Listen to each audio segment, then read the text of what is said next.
Joe abusuafo mechiachia obi biara. Nyame nhyira say o follow Komfo College. Koswa subscribe to my YouTube channel Komfo College vlog for asresem ene anigesem ene afutusem. Anumre mense wasomdwie na mense wadaagye mentuatua waso. Asem bi na kire madwene na mepese me na omienu yesusu ho. Sadia medi kan channel we eye channel bi a emra ye ma wasresem no na yesan kanyansasem na me ma ofutusem e de ato kotodwem ene wotirim. Ade ba kwa ma beti ase e wo wiase ne se ye wo ade bi a yato ne din aduade no me. Aduade no me. Me nana abradwo ma meti ase se aduade no me ye setete no na ye nananom ekogye kuku bi ebihye ema eye aduade no me di abusua so ede wo how to nkyirima so ede oyune bi ebra abusua no enti emprempi no enema ye de dua fie ema ne edi yenya ena ne yefre na aduade no me eno na ye nyina ya adwene edi akire se ade a ye de besie fie kuko bi a ebegye dua fie ena ye aduade no me ba enumere me na omienu mepese yete ase ese aduade no me no enkyere de ade abedua fie nko a me na omienu bone nyina be ye aduade no me de ohaw ne oyune bi ekonkyirima so yenkan yenhwa asem bi e wo bible mu o kan Samuel second Samuel hono mu a bible say na David edua aduade no me de ohaw ebre ne nkyirima so eba ne se na David dua aduade no me Bible say Nyankopon di David pema no. Ema no yese ade opebia David etimi ye. No kwasem nie ema asem de David ne di mu akotene. Ofaya fa ma akire se na Bible say oka ne yerenom ne mpranfo na wontimi nkan. Na etoso komre bi na srani a na ne penso no na owo ho no ne yere na David ekonkodo no. Emra na akon kese ekoso na nasrani no ewo okon anim no David efa kire kofa nasrani ne yire arahosem ewo mu ne se ofa no ma nyinsan bai na nokwasem apie mu nso ne se David hye oba ne se omfa nyinsan no ema osrani no ababa awa no nso eye saa na nhyira nka nyame se obarima na amfa ne ho anka oba no eba asanti Emma David hu se animguase ya ato no ene nakonwa eno nti oyese yemfa asrani no enko okon no kesepa nanim se de be ya yebetimi yakuno na sa animguase no eso bekata hwawre ko sam atisei Nyankopon ama wo kwan se emma bi a wo pe no David fa utu sa na mo no ofa yere no fa mpanafo nanka wasra ni ne yere baako pedie anka den nanso David anhwe we nyina wogina so edi bone sei na Bible say Nyankopon bufu hyew eba David so na nyame edome David na oka kire ne se enam ana esan ade a waye nti mede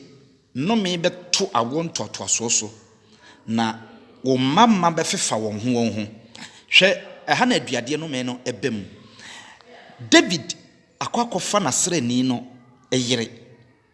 ama abaye aduade no me hwe esansanti Nyankopon dome David se ne mamma ebefefa won ho afi ohun ba bi aduade no me no abepie bra David efa nasrani yire ema oyune kese wi eba David so ema ne to aso ko ne mamma so a ekuduru se ne mampu ne mankasa efefa won ho enuano mesre bebre tibia bi wo mu a tibia bi wo ho na wo mu a anhwe a ebeye aduade no me atoma so abrabo bi wo ho na ode esi wani so sesie na wansakra mfiri ho a ebeye aduade no me bi atoma so mesre bebre awieye bre yi mesre otwe ho firi bone ho na wanhwe yi a bone bi beye aduade no me ato nkyirima so wadwene ye wo se enne wanya ho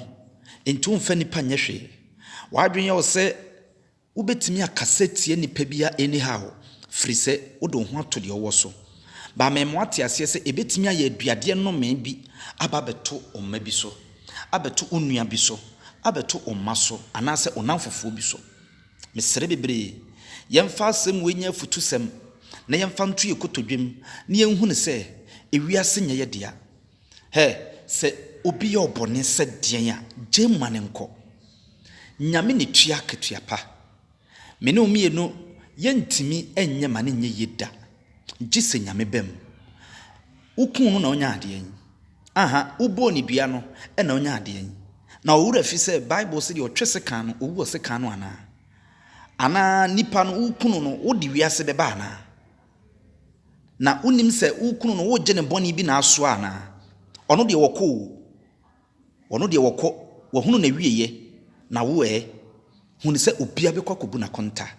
enti de wo ye aye no ababa be ka de wo bone a wotimu a empo won sakra wo na ma wure mfi se ye wo bone bi wo honom na wodi sadien a bible se obadwamanfo no kokoto yesu na ase no de ne nisuo pepa ne na ase no wo ka kire ne se mawura ko no de bone afiriw hwe se wo bi de ade afiriw o de ache wana ya mfa ne bone na nche no ye de free no ono mpo a wokokoto sole okokoto sugu yesu na ase de ne tirinwi na pepa ye mpo oso de ne bone afiri no sofo be no akoto asu agu ne nanse odifo be hwan ena wotimi akonkoto ni masu agu ne nanse de woni tirinwi mpo apepa de wosugu yesu na ase mpo ya mfa ne bone na nche no wo se wo de bone afiri wo abusuafo mosomfo Komfo College nie menye sofo na emom no meka nyansasem ena akyerewo jabo ni bia mu ate de asinema ne nko bible sese unsa ba kotu suntu de atwatwene se ohwe ne se saa bia na wo kɔ ho na mu wa twon ho se de be ya nyankopon anim tie ebeba wo so ewrade nhyira wo no ntene anim nkyira wo onya okese bosumi wei mesere nyankopon hyira ede ma wo se ontutu anamonsie ne nipa bi obebɔ ne ho musuo se obesɔre atia wo de mesama ne ma asafo ewrade ma ne nkɔ akurase nkɔdɔ okwa womfa sekankuri ma ne nsɛm nsisi ncheche esere mu pan ye mfa ma no na se wono a wodɔ saa sere ne wie na se wode ne nsa beka de nyame ahyira na etogena midin de Komfo College koso na subscribe to this channel Komfo College vlog subscribe to my YouTube channel Komfo College vlog enche said ye di kan ye numere bi no College Touch Heart Foundation foundation a ye pese ye pagesi ho a enche bia ye koye donation ema orphanage no enche ye bese tu sa anamon na biem asako other children's home so asako ye donation I believe say eduru ho no mu a onyo hu mfim omma yesene ogie said ye twere konkon kan no na wo kan bible no kwase ho a wo se enka nkire wonua se onkomra emra ebisho obotom sister ya doye wate ye papa na papa ene sisi ehia no kwan enya akwankyene enya atwea mantensa akoda ye ene breki hia enye mpaibo enye fasting 40 days 40 nights bi a wo ye ne breki hia wadoye enti mere bi yesu kan se mu se to abodo gu nsuo ni na da kye sabeka wonam ho no ebi enya wo nkwa mpaibo ne de wonam ebi a enya wo papa ye bi ne wotene ne bi ne de wonam na emom wadoye bi a wo ye wunua bi wo ye obi ena ogina so kan se nyame nhira wo sa nyame nhira wo no ena ede nkwa bi aka wo nkwa ho na nke cheke wo bone dia ne de multiply wo papa bi otimu se wo nka ho ba bi a ye titifrim ne breki ne dawa hone se o haw bi na nka de ato ho so nka de aduade no me bi adua wo maso ama ne kwa kodi o manya nenso esan adoye bi a wo ye yenti ena ama me no mi no ye da so tiase ewrade ntine ne mu nkyere wo na onye okese mosonfo Komfo College nie enche na kire se de bade echi ekure to obo ase ne follow this channel we say Komfo College vlog se de ebe yo talking na futu sem nso de eye portion me hyirawo me yino me ne esan bi afiri ho ewrade ntine ne mu nkyere wo na onye okese kosise obeye kese pa I love you all. Yo, abusuafo yeda mu nyina amase mosomfo Komfo College ni munua adankuni na mo ka se wokọ Wanyanko Yetete nkwanchen heya yeda obi biara se u follow Komfo College na ma se nyame nhira mo wa wote wo credit ese no me ho erade onhye wana mu koso na subscribe to Komfo College vlog Komfo College vlog channel we me say asresem ne afutusem de ebe yo talking mon share mon kanchire obi na obi nkanchire obi na obi nso nten kanchire obi se Komfo ene aba internet ene Komfo College enso aba YouTube channel Komfo TV we nya Komfo awa ben but Komfo obi tu fam asresem de enam kwam afutusem ne de afekura na ya chichire ne kufu exactly na asresem nso de adankombo a yeah you see you saw you know you listen you are going to laughter course more than this subscribe to this channel and you are going to overdose with laughter course and teacher dankon at the evening lectures ebebre ya dofo nyina ye be ye mo kan se kura education empanyimfo addition krom adult education enche teacher dankon at the adult education ebebre nti wa bon no yenyi school fees why be willing to